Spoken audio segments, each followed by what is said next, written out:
Selain itu pula, MOTEC sendiri turut telah melaksanakan inisiatif-inisiatif bukan keuangan untuk membantu syarikat pengendali pelancongan. Antaranya dengan memberi beberapa kelonggaran kepada syarikat pengendali pelancongan bagi membantu penggiat industri pelancongan seperti kelonggaran berkaitan kompaun, pengecualian fee kepada pengusaha pelancongan dan kelonggaran syarat lesen kepada pengusaha pelancongan.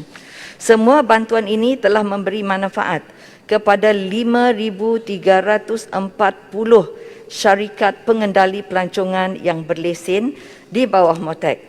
Sebagai langkah untuk kembali bangkit, MOTEC melalui beberapa siri konsultasi bersama penggiat industri pelancongan telah membangunkan Pelan Pemulihan Pelancongan atau PPP dalam mencari keseimbangan antara kepentingan ekonomi dan kesihatan awam.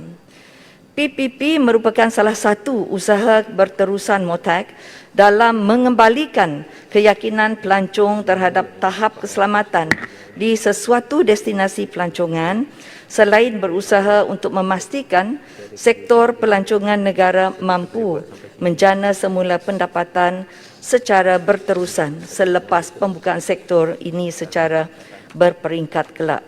Dan di antara fokus PPP Tuan Yang Ketua termasuklah pertama iaitu merancangkan semula pelancongan domestik. Kedua, membantu mempercepatkan proses pemberian vaksin kepada rakyat tempatan termasuk petugas-petugas barisan hadapan sektor pelancongan, seni dan budaya di seluruh negara dalam usaha mencapai imuniti kelompok di destinasi pelancongan popular negara.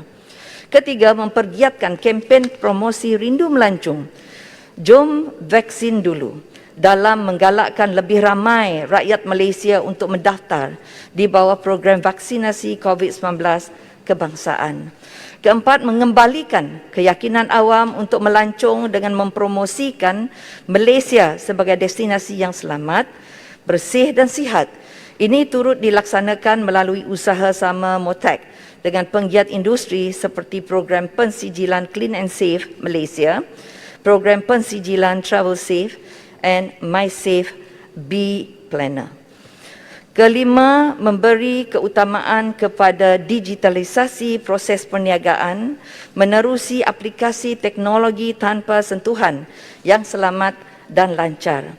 Keenam, meningkatkan kemahiran dan kapasiti penggiat industri menerusi program pemahiran semula atau reskilling and upskilling yang berterusan. Ketujuh, melonggarkan atau mempermudahkan peraturan dalam membantu penggiat industri yang terjejas.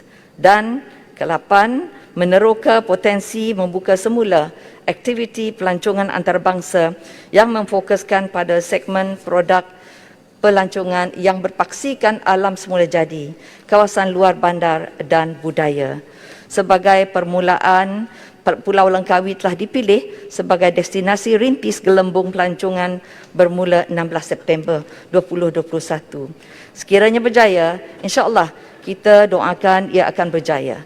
Lebih banyak gelembung pelancongan yang berpotensi akan diteruskan ke destinasi-destinasi peranginan lain seluruh negara seperti Pulau Redang, Pulau Perhentian, Pulau Pangkur dan Pulau Tioman. Sekian, terima kasih. Terima kasih.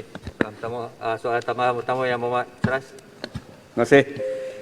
Ingin, apakah Yang Berhormat Menteri bersetuju dengan saya bahawa pelancongan domestik saja tidak berdaya tahan dalam jangka masa panjang, dan untuk menyelamatkan sektor-sektor pelancongan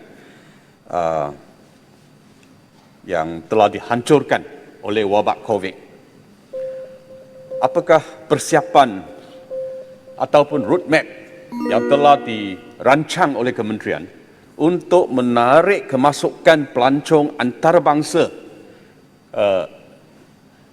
ke Malaysia apabila wabak mereda? Terima kasih.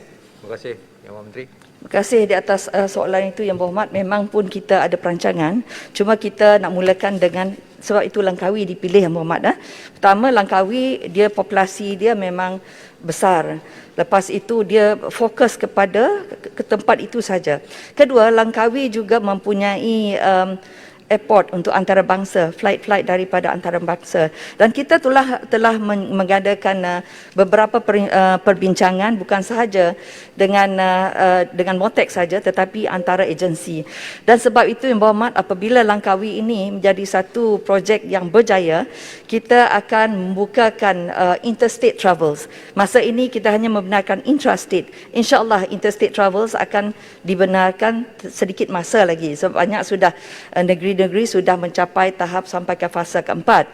Jadi sebab itu untuk international memang saya bersetuju. Kalau hanya bergantung dengan domestik saja kita tak dapat sustain Yang Berhormat dengan izin. Tapi insya-Allah dengan pembukaan international nanti yang mana kita telah menyusun atur apakah kriterianya untuk kita membenarkan pelancong antarabangsa untuk datang, dan yang akan dijadikan rintis juga ialah Langkawi dahulu, kerana kita akan mengadakan travel bubbles itu dengan Langkawi. Jadi apabila datang daripada misalnya daripada luar negara, pelancong ini akan datang pergi ke Langkawi dahulu dan mesti lengkap 2 dos dia dan juga ada kriteria-kriteria yang lain Yang Berhormat. Jadi saya rasa itu mencukupi untuk setakat ini. Kalau nak detail lagi, insya-Allah kita akan bantu lagi beri jawapan secara detail. Terima kasih.